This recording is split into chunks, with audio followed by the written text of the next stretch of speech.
So pull it across to about halfway, just like that. The next thing we're going to do is we're going to plug that hole with the rubber there.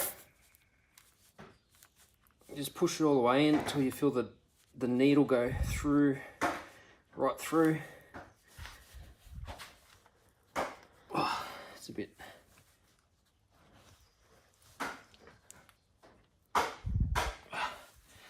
Still not quite right through there yet.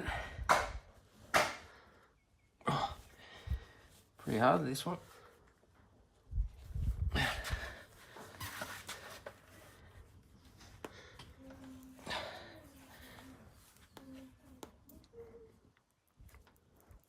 There we go. Now I just pull the needle back out. I'll unclip off that.